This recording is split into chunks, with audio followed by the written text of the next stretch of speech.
The Where Our Minds Wander podcast may contain sensitive content and explicit language.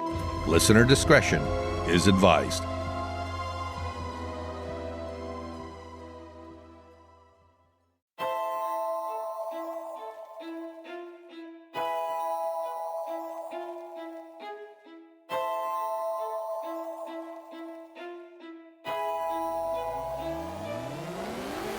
Greetings, fellow wanderers, to the places our minds wander. The house at the end of the dirt road, where disembodied voices whisper and strange sounds make the living shiver. Where shadows lurk at the edge of the woods, just outside your back door. And mysterious lights speed beyond reason across the clear night sky. Odd events throughout time that lead you down the rabbit hole. I'm Wes. And I'm Beth. And this is Where Our Minds Wander. Hello and welcome to Where Our Minds Wander, all you fellow wanderers. Thank you for joining us. Yes, hello everybody. For all you new listeners out there, we're glad that you found us, and welcome to the Wanderers family. And just to get into it a little bit, so you know what we're all about, each week Beth and I share our stories of whatever piqued our curiosity.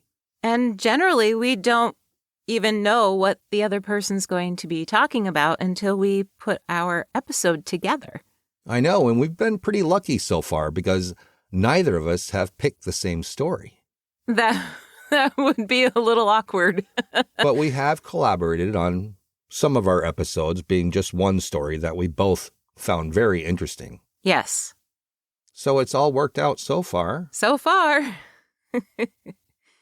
And by the way, I have to say that it was really great to meet some of you at the Sasquatch Festival this past Saturday.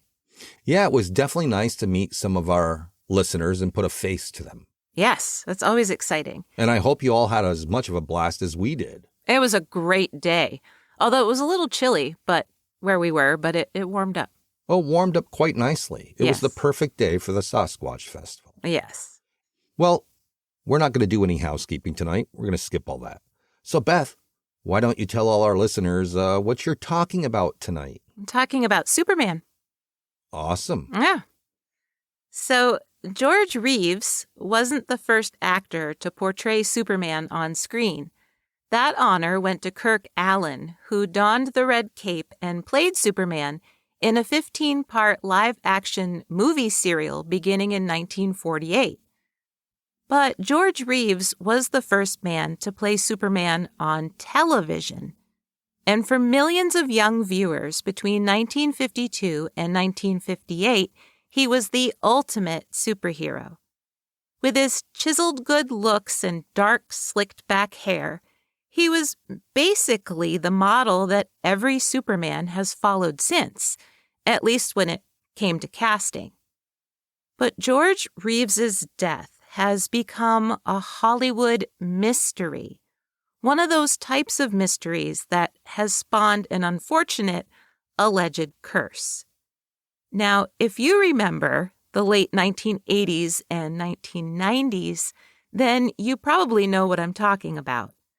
But you might not know the story of George Reeves, the Superman who started it all.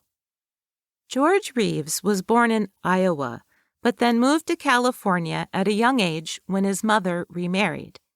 He began acting on stage during high school, and he continued in productions while attending Pasadena Junior College in California.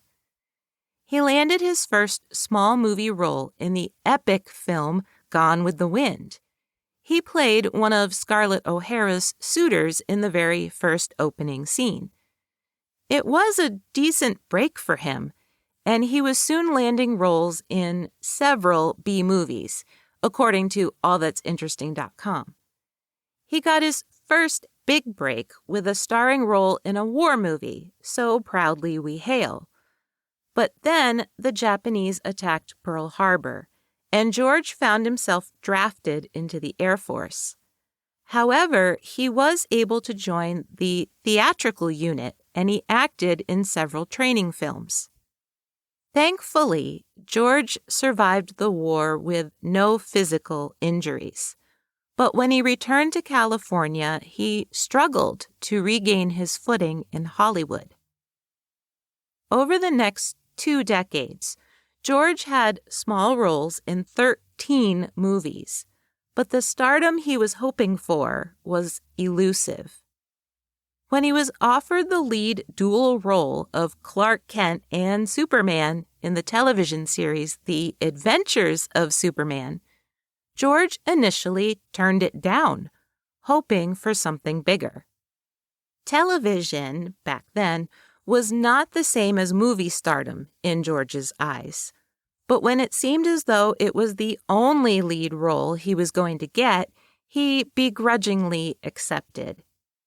He filmed 102 episodes from 1952 to 1958, and also guest starred as Superman on 5 other shows, including I Love Lucy.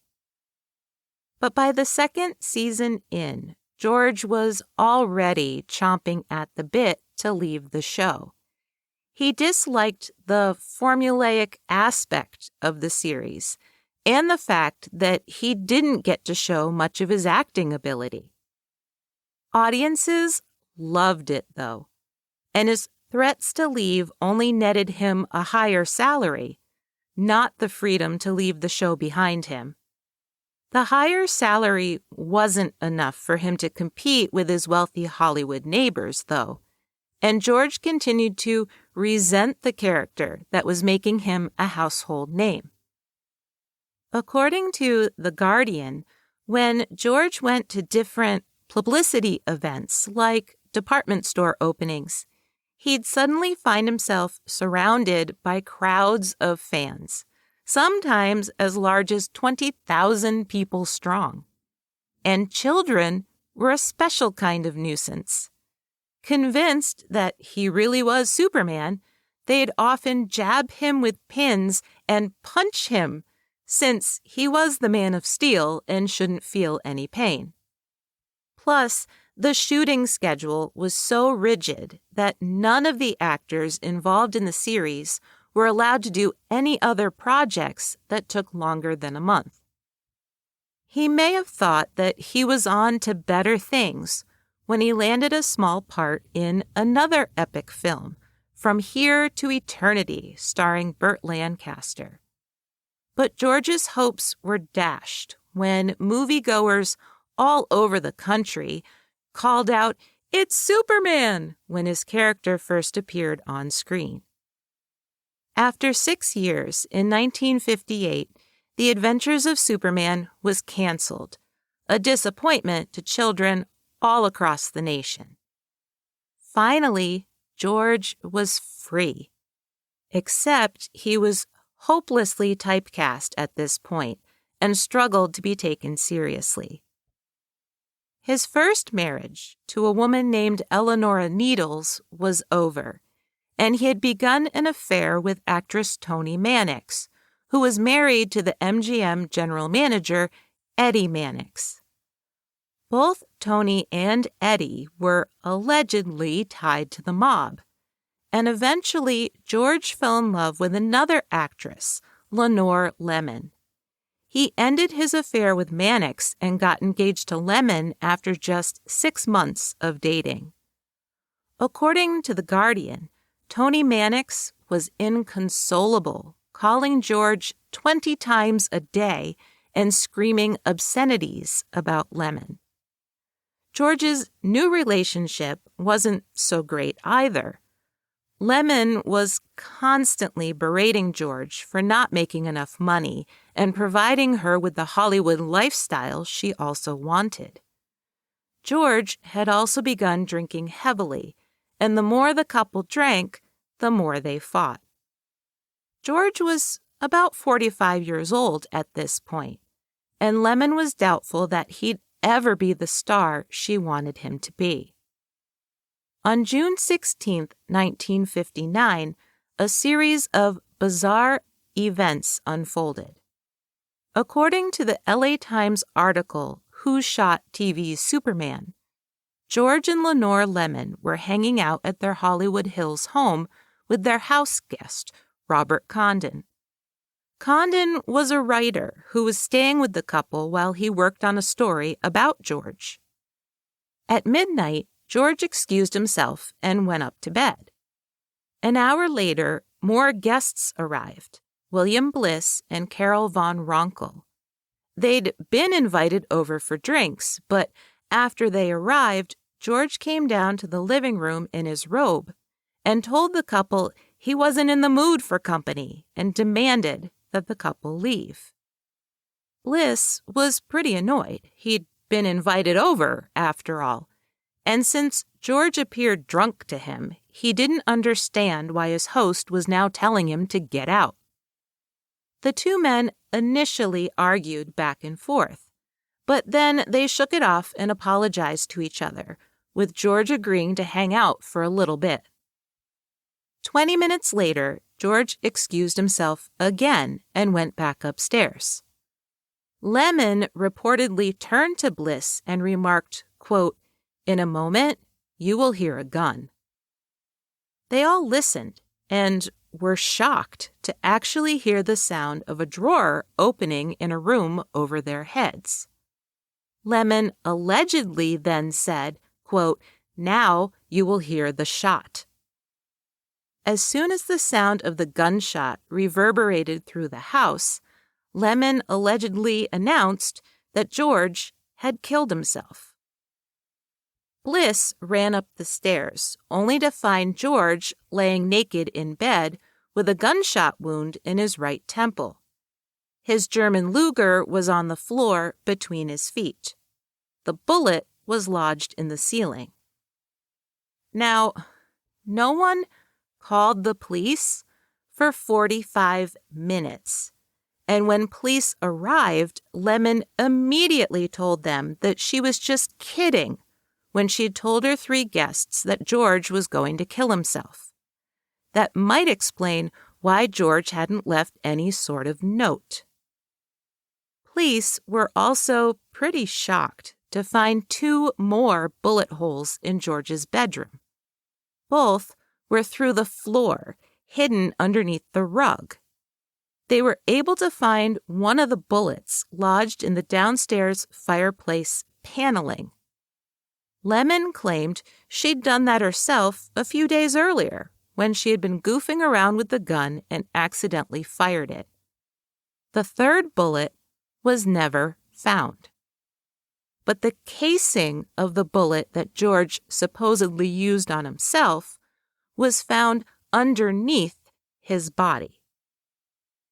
And then actress Phyllis Coates, who had played Lois Lane on The Adventures of Superman, was woken up at 4:30 a.m. that morning by the phone ringing. When she answered it, a woman's panicked voice could barely get out the words, quote, "The boy is dead. He's been murdered." The caller was George's jilted ex-lover, Tony Mannix. Despite the fact that the crime scene posed a lot of questions, the police ruled George Reeves's death a suicide after barely a week of investigation. So, yes, despite the fact that he was found naked, that there were 3 bullet holes, and all 4 witnesses only claimed to have heard 1 gunshot, and that one of the casings was found between George's body and the mattress, and, I didn't mention this yet, there were unexplained bruises on his chest and face. Police never checked his hands for gunpowder residue, nor did they check for gunpowder residue near the fatal wound during the autopsy.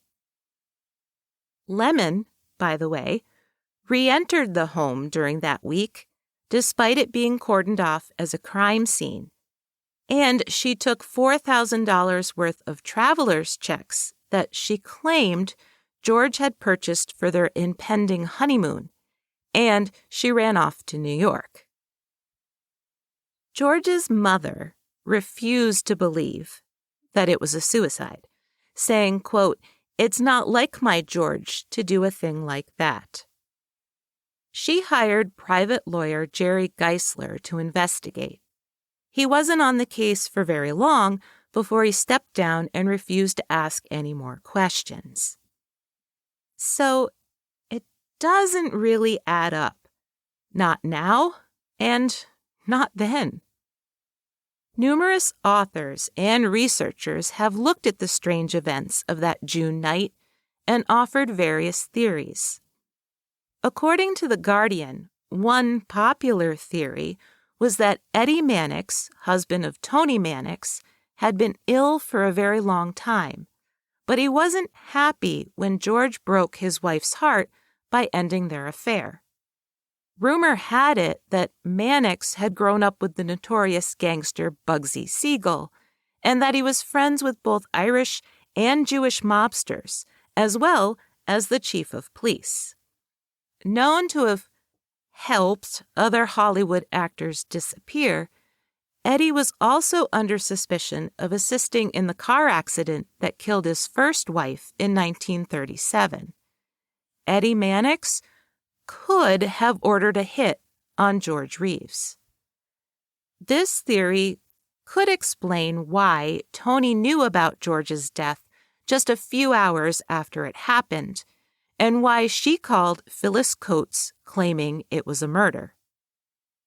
According to the LA Times article, in 1999, Beverly Hills publicist Edward Lotze dropped a bombshell when he went on the expose TV show Extra and claimed he became friends with Toni Mannix in the 1970s when she was in her 70s. Lotze claimed that as Mannix made her last confession, while he held her hand, she told the priest that it was her and Eddie who had had George killed. Lotze claimed the priest told him to keep the information to himself, since the Mannixes still had powerful friends in the mob. Lotze told Extra that he felt okay with coming forward in '99 because everyone involved was no longer living. He also told the Times that Toni Mannix kept a closet filled with George's clothes. She still held onto his shaving kit, and she'd set up an altar dedicated to George inside her house. Others have suggested that perhaps William Bliss and Lenore Lemon plotted together to kill George. According to The Guardian, Lemon told a reporter 30 years after George's death, and while she too was on her deathbed, that Bliss had told her what to say that night as George went back upstairs. Did Bliss go out of his way to distract George with that argument so another person could enter the house and lie in wait for George upstairs? But if that's true, it might explain why Bliss made sure that he was the first person to go up to George's bedroom, and why they waited 45 minutes to call the police, and also why Lemon ran off to New York immediately after. Was she so disgruntled over George's waning stardom that she had him killed? Seems kind of like a flimsy motive. According to Unsolved.com, author and publisher Jim Nolt believes that Lemon killed George herself. Nolt believes that George had never really planned to marry Lemon, and that the two had recently argued over that fact. Then, when George was rude to William Bliss and Von Ronkel, who were her friends more than his, Nolt suggests that Lemon actually followed George upstairs, and the two continued to argue. It's possible that the idea of marriage came up again during this argument, and Lemon grabbed the Luger. Nolt thinks that Lemon accidentally shot him in the heat of the moment. He said, quote, "If George Reeves had committed suicide and held the gun to his head, the bullet casing would have been expelled away from his body, not in back of his body where he would have fallen on it.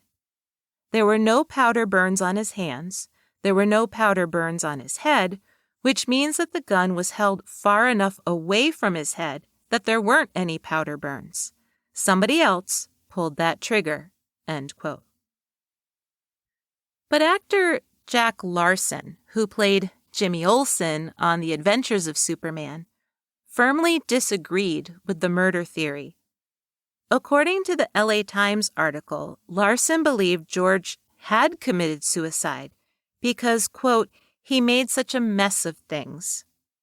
He felt that George was ruined both emotionally and financially at that point in his life. No one wanted to hire him after Adventures of Superman ended because George was too recognizable as the superhero. Plus, George hadn't actually owned the house in the Hollywood Hills that he lived in and died in. Tony Mannix did.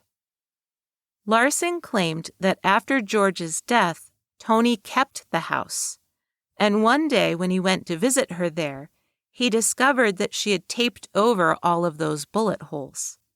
She was also constantly cleansing the house spiritually, and remarked to Larson that she never thought her romance with George, quote, would have ended in tragedy.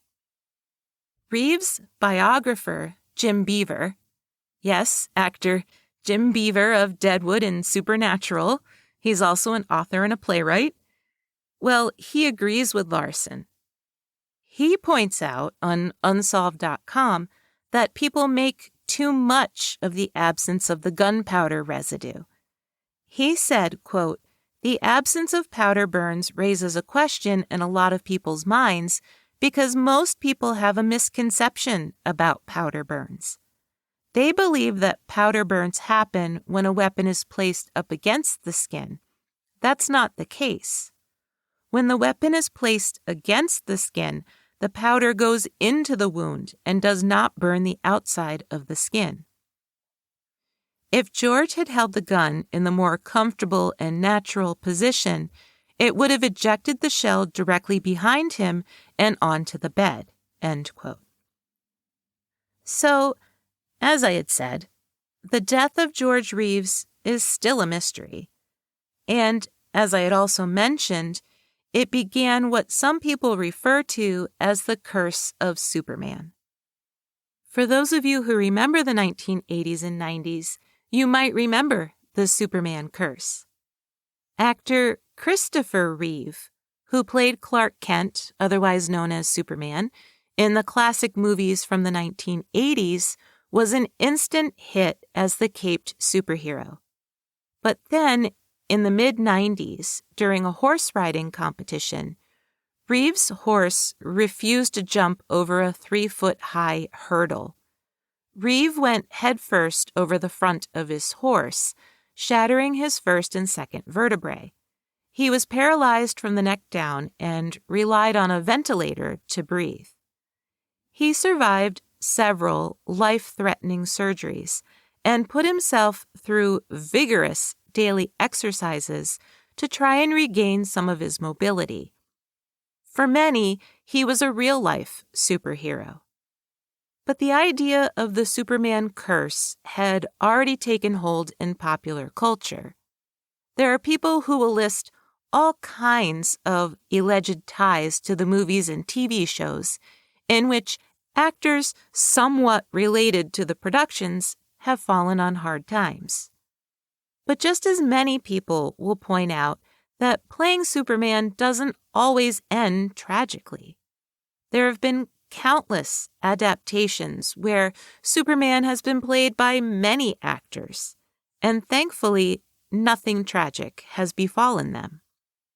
When you look at all of the hundreds of people involved in the dozens of adaptations, it may not seem like much of a curse at all.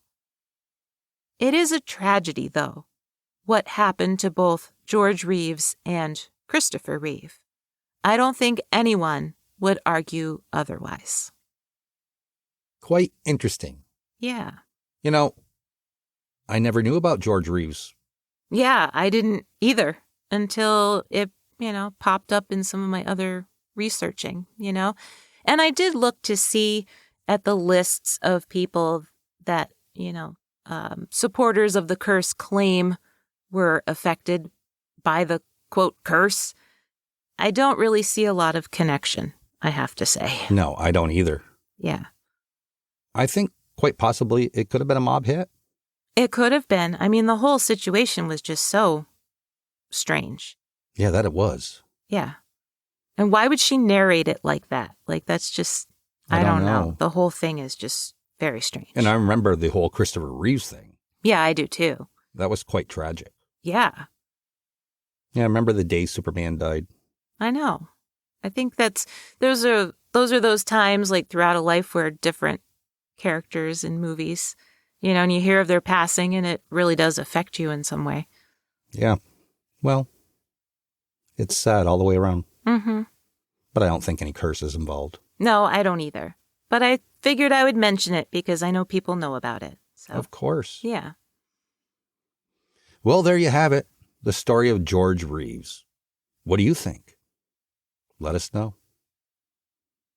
And with that said, we'll be right back after this quick break.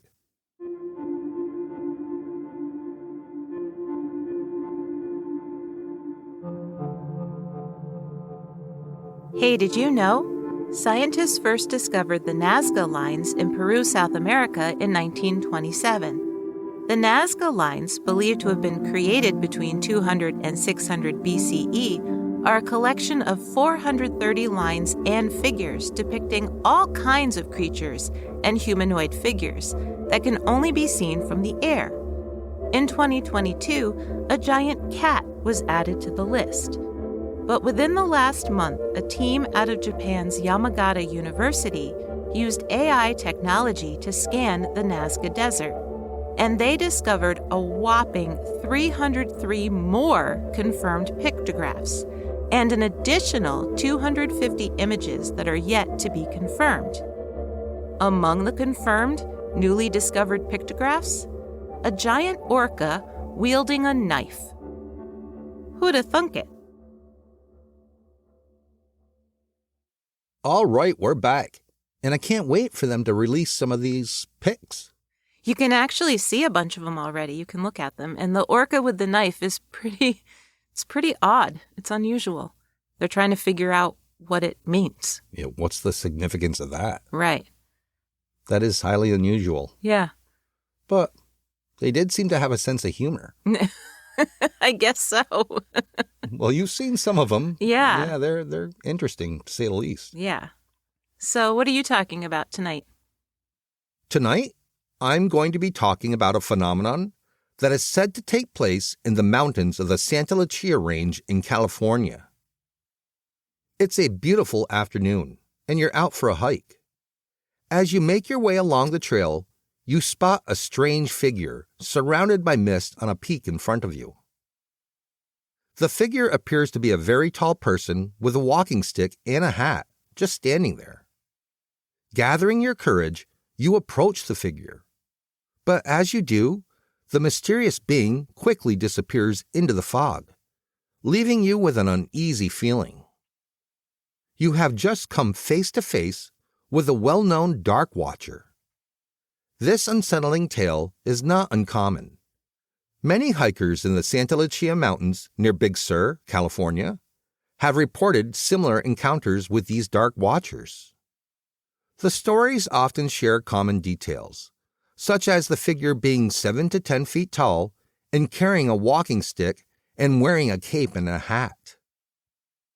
No one has ever been able to interact with these looming figures. They always seem to vanish once they're acknowledged by the hiker. These shadowy figures, known as the Dark Watchers, sometimes appear on the horizon in the afternoon. Referred to as the Los Vigilantes Oscuros by 18th century Spanish settlers, the Dark Watchers are featureless silhouettes resembling witches with hats and walking sticks. Stories passed down through generations warn that approaching these specters could lead to one's disappearance. While modern science suggests that the Dark Watchers may be a hallucination, the phenomenon remains mysterious and frightening. As the sun sets behind the mountains of the Santa Lucia Range, you may catch a glimpse of these silhouettes. They primarily appear in the afternoon. And according to a recent article on sfgate.com, visitors to California have seen them perched ominously on the mountaintops for more than 300 years. It is said that they may turn to look at you, but eventually they always move away quickly and disappear. Accounts of the Dark Watchers vary, but all agree that they are more shadowy than human and more observant than aggressive. They were most commonly seen in the first half of the 20th century, when two famous writers wrote about them. But legend has it that the Dark Watchers are a group of migratory entities that follow travelers along the mountain range, possessing exceptional hearing and eyesight. Paranormal researchers like Michael Chen believe they only reveal themselves to travelers with simple possessions, like hats and walking sticks, rather than those that are using high-tech equipment. These beings are thought to be always watchful, keeping an eye on the land and its inhabitants. Their constant presence has created a sense of mystery and respect, as people wonder about the reason behind their vigilant gaze. Some interpretations suggest that the Dark Watchers act as guardians, watching over the natural landscape, while others believe that they may represent a spiritual connection to the region's ancient past. Witnesses describe feeling uneasy and a strange stillness in the air when in the presence of the Dark Watchers. Some accounts even mention the figures appearing to follow observers, always staying just out of reach. So, let's get into some of the first-hand encounters that people have claimed to have had. Here are a few that I found on weirdca.com. Linda of Madeira, California, in 2023 said, "I live in the countryside of Madeira. About 2 years ago, I saw a tall, thin figure standing in the shadow, staring at me. I couldn't see the face, what type of clothing it had on, nothing. I froze and kept my eyes on it. My cousin saw it too, and she dragged me inside the house. I didn't want to keep my eyes off it. I thought if I turned my back on it, it would get me. Just today, another cousin came out last night to have some drinks. He said while he was outside, he saw a tall, thin figure watching him. He also froze. He said when he blinked, it vanished. He ran inside to get us, and we all ran outside looking for this shadow." Andres of Bakerfields, California, in 2021 shared this. "I was driving home from a beach trip with my girlfriend in 2016, going through Cayama. It was pitch black outside. We saw a large shadow figure glide across the road in front of our headlights. No notable features, just a large, dark, shadowy creature. If she wasn't awake to confirm what I just saw, I would have chalked it up to being tired, but she saw what I saw. We let it go until a few days later, when we brought it up again, searched up shadow people in Cayama, and learned about the Dark Watchers in Santa Lucia. So this is crazy to learn that we aren't alone in this experience." Dan from Arizona in 2021 said, "Back when I was a teenager, I used to go hiking in the desert and a mountain range where I lived 7 miles outside of Blythe, California. One afternoon, I went deeper into the mountain range than I had ever hiked before, when I felt like I was being watched. The hairs on my arms stood up. I quickly started looking around, fearing a mountain lion was nearby, when I looked up towards the top of a mountain and saw a small cave opening at the top of a sheer wall. There, looking out towards the valley, I could see a hooded human figure. I could not see its face, since it looked like it was covered by a thin veil, but the hood and the cloak looked tattered and ripped. The figure made no movements. I turned around and started to walk back the way I came, and never went back to that area of the mountain range. That area was not traveled, since there were no dirt roads or tracks, so who knows what was up there? All I know is it was not human, and I've never been back since. And this was back in the mid-90s. Anonymous of Ojai, California, in 2018 said, I was hiking up a remote trail up the 33 in Ojai. I was about an hour up the mountain, no people, no cars in sight. As I was hiking, I had this eerie feeling that I was being watched. I looked up at the top of the mountain. It was a black figure. I waved jokingly, not really thinking the object was a person. It waved back. Thinking I was maybe tripping or that it was a tree waving in the wind, I took a puff off my cigarette, only to see the figure blow out a plume of smoke as well. I started seeing it flowing, and I say flowing, almost floating vertically. I ran like hell back to my car, spraining my knee in the process. Joy of Sylmar, California, in 2016 shared his encounter. He said, I'm a long-distance runner. Most of my training is up in the good old California mountains. I had a long run scheduled, so I headed out. I headed to Veterans Park here in San Fernando Valley. Time of day was 2 p.m. I was running and up in an area where no human could climb without gear. I saw a black figure in plain daylight. I never saw anything like it up in the mountains before. It was darker than dark, and I could not explain it. A year passed, and today again, January 24th, I saw it again, and in the same spot. Brian of Hollister, California, in 2013 had this to say. One early morning, when my car was in the shop and my sister was taking me to and from work in Salinas over San Juan Grade Road, we were coming home to the San Juan Bautista Hollister side, when we saw a very large dark figure standing at the edge of the mountains, which is extremely weird since I've never seen anyone cross over the barbed wire fence, and I traveled that road daily and at all hours. We drove slowly behind the figure, noticing it staring off into the distancing valleys and mountains, Fremont's Peak. It appeared to have a large cape with straight shoulders that were very broad. It seemed to have a hunch on its back. At first, from a distance, I thought that it was a condor, but when I got closer, it stood almost over 10 feet tall. It did not notice us driving behind it, but when we found a spot on a cliffy road to turn around and get a better look, it was gone. This was around September 2010. So there you have it, some first-hand encounters, which is always nice with a story because they're so hard to find. So now, let's delve into some of the history of the Dark Watchers. Tales of the Dark Watchers are often associated with the Chumash people of California, who have lived along the central coast of California and the Channel Islands for 13,000 years. However, it is unclear if any of the stories in December's Child by Thomas Blackburn, the most complete written record of Chumash stories, describe the Dark Watchers. So it seems that these indigenous Americans do not actually have anything like these specters in their folklore.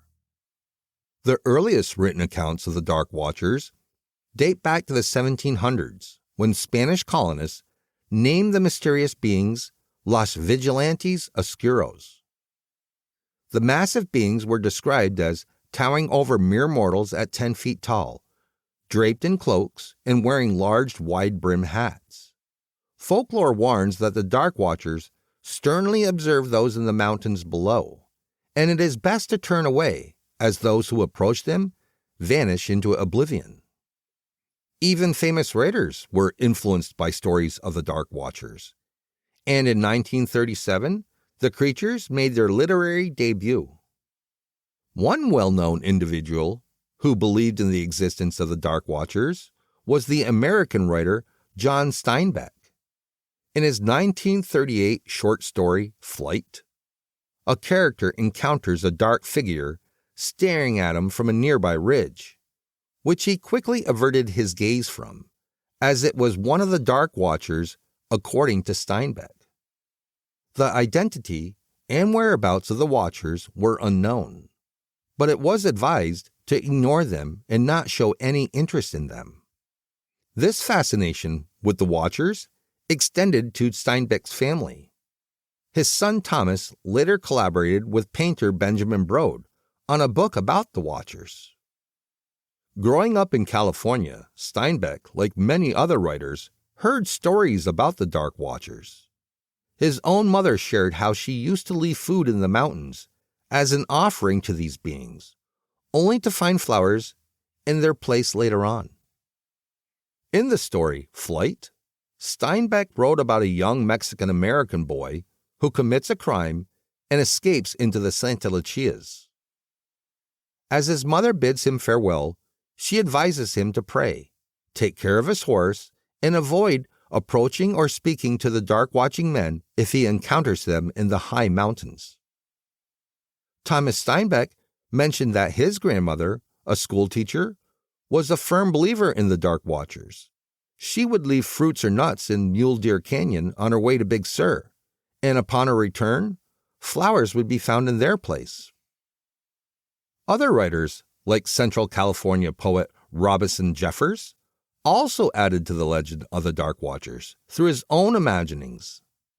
Jeffers described the Dark Watchers as forms that look human to human eyes, but certainly are not human. He noted that they come from behind ridges to watch, and are known to emerge from the quiet twilight before they melted into the shadows. Now that seems a little ominous and creepy to me.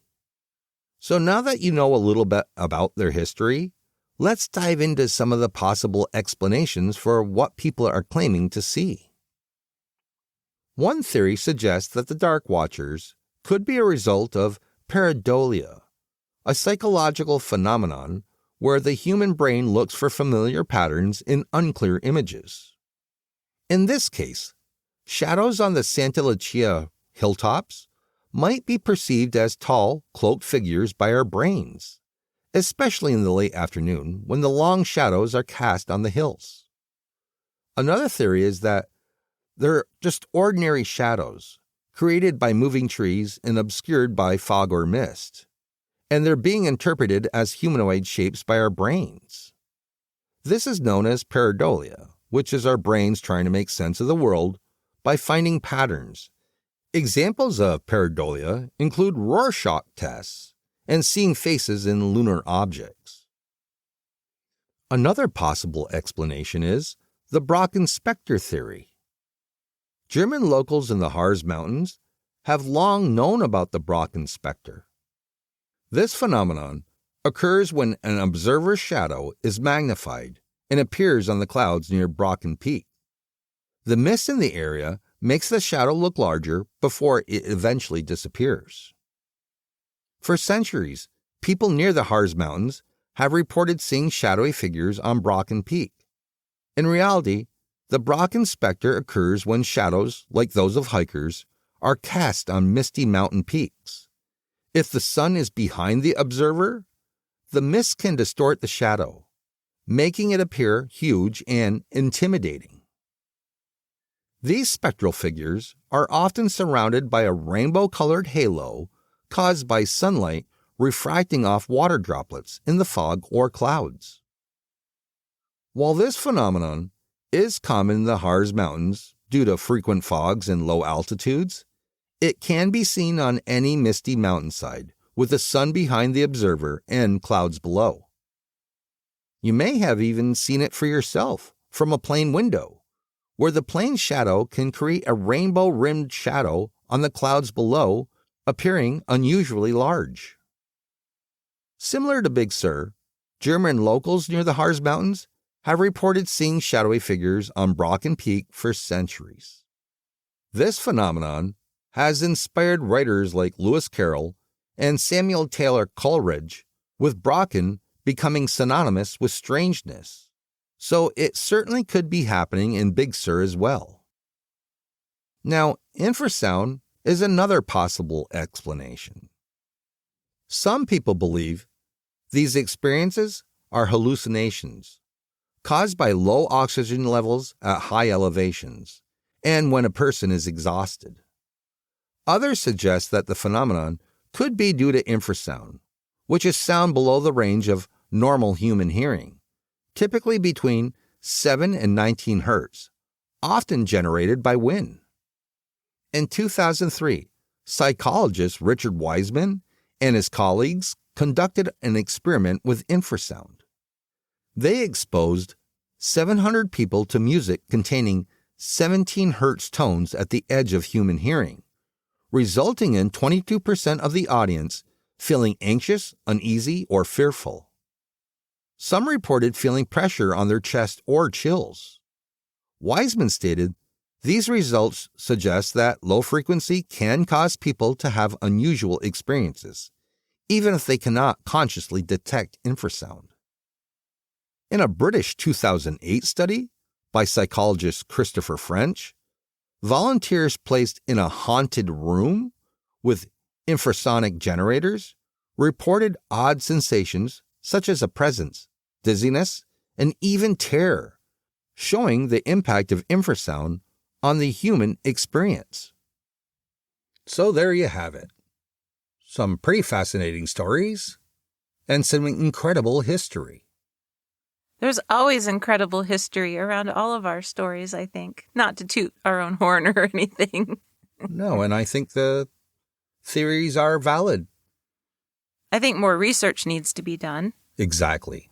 As always, and to get to the truth, because we still don't know what the truth is. That we don't. But hopefully we're getting closer to it every day. Because that's what we're looking for anyway, right? Every time we do one of these episodes is we're trying to get closer to what's really going on. Right. Well, everybody, if you would like to know more about George Reeves or the Dark Watchers, you can always check our sources in our show notes to learn more information. And if you're from California, or if you visited California and you've had an encounter with the Dark Watchers, shoot us an email. Yes, let us know. We would love to know your experience. That we would. Well, that about wraps it up, Beth. Yes, I think so. Join us next week for an all-new episode of Where Our Minds Wander. See you soon.